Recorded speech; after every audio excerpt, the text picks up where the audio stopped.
నువ్వు ఒక్క హెల్ప్, ఈ వీడియోని షేర్ చేయమా ప్లీజ్. సార్, మా ఊర్లో కొంతమంది భూ కబ్జాదారులు సిమెంట్ రోడ్లు కనీసం 20 సంవత్సరాల నుంచి వాడుకలో ఉంటే వాటిని పూర్తి చేశారు. చేతబాది ఒక 100 సంవత్సరాల క్రితం ఏర్పాటు చేశారు సార్ మా గ్రామంలో తాగునీటి కోసం. దాన్ని పూర్తి చేశారు. అలాగే ప్రభుత్వ భూములు చాలా వరకు ఆక్రమించేసుకున్నారు. అండ్ ఇంతే కాకుండా చెరువులు కనీసం 10 ఎకరాల వరకు ఆక్రమించుకున్నారు. ఇవన్నీ అయిపోయాక మేము రెవెన్యూ అధికారులు కూడా ఎలాంటి స్పందించకపోవడం వల్ల వాళ్ళు గ్రామంలో ఉన్న పట్టాదారులపై దాడులు చేస్తూ వాళ్ళ పట్టా భూములు కూడా కబ్జా చేయడానికి ప్రయత్నిస్తున్నారు. మా అన్న బెంగళూరులో జాబ్ చేస్తాడు సార్, నేనేమో ఆర్మడ్ ఫోర్స్లో ఉన్నాను. ఈ క్రమంలో వాళ్ళు మా అమ్మ మా నాన్నకి ఎవరు ఇంటి దగ్గర తోడుగా లేరనేసి నా ల్యాండ్ని కబ్జా చేయాలనేసి మా ఫ్యామిలీ మీద దాడులు చేస్తూ ఎన్నో ఆక్రమణలు చేస్తున్నారు సార్. ఒక్కసారి ఈ ఫొటోస్ చూడండి సార్, ఏ విధంగా వాళ్ళు దాడులు చేస్తున్నారనేసి. కనీసం ఆడవాళ్ళని కూడా చూడకన్నా వాళ్ళు ఎంతగా తెగ ఇచ్చి కత్తులు ఎత్తుకొని నరకడానికి పాల్పడుతున్నారు. రెవెన్యూ అధికారుల నుంచి పోలీసుల నుంచి నాకు ఏ విధంగా న్యాయం జరగకపోవడం వల్ల ఆర్మడ్ ఫోర్స్లో ఒక గ్రీవెన్స్ కేసు ఫైల్ చేసి నేను కలెక్టర్ ఆఫీస్కి మరియు ఐజీ ఆఫీస్కి నేను లెటర్ పంపించాను సార్. నా ఫ్యామిలీ మీద దాడులు జరగకూడదు మరియు నా భూమిని ఎవరో కబ్జా చేయడానికి వీలు లేదు, నాది పక్కా సెటిల్మెంట్ ల్యాండ్, నా దగ్గర అన్ని డాక్యుమెంట్స్ ఉన్నాయనేసి నేను పంపించాను. అయితే నాకు ఎలాంటి రెస్పాన్స్ ఇప్పటికి కూడా రాలేదు.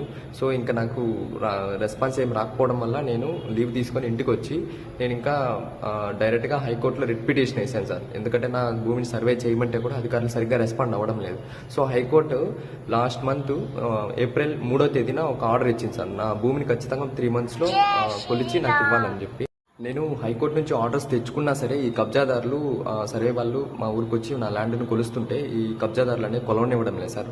మా ఫ్యామిలీ మీద ఇప్పటికీ దాడులు జరుగుతున్నారు. కాబట్టి దయచేసి నేను నారా చంద్రబాబు నాయుడు గారిని మరియు లోకేష్ గారిని, మన ఉప ముఖ్యమంత్రి పవన్ కళ్యాణ్ గారిని ఒక్కటే వేడుకుంటున్నాను సార్, దయచేసి నా ల్యాండ్ డాక్యుమెంట్స్లో పక్కా సెటిల్మెంట్ ల్యాండ్ కాబట్టి వాటిని మీరు కూడా కావాలంటే ఒకసారి వెరిఫై చేసి నాకు న్యాయం చేయండి. నా హైకోర్టు ఆర్డర్స్ ప్రకారం నా భూమిని సర్వే చేసి నాకు ఇవ్వాల్సిందిగా నేను కోరుకుంటున్నాను.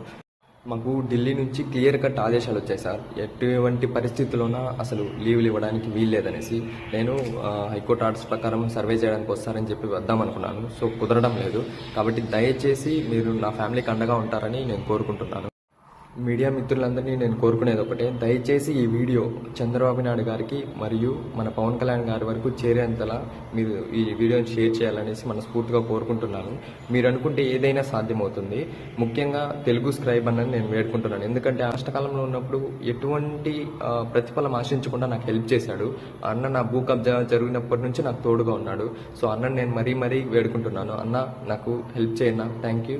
ఇంతవరకు నాకు హెల్ప్ చేసినందుకు చాలా థ్యాంక్స్. అండ్ ఇలాగే నాకు న్యాయం జరిగేంత వరకు నువ్వు నాకు తోడుగా ఉంటావని నేను ఆశిస్తున్నాను. థ్యాంక్ యూ అన్న, థ్యాంక్ యూ సో మచ్.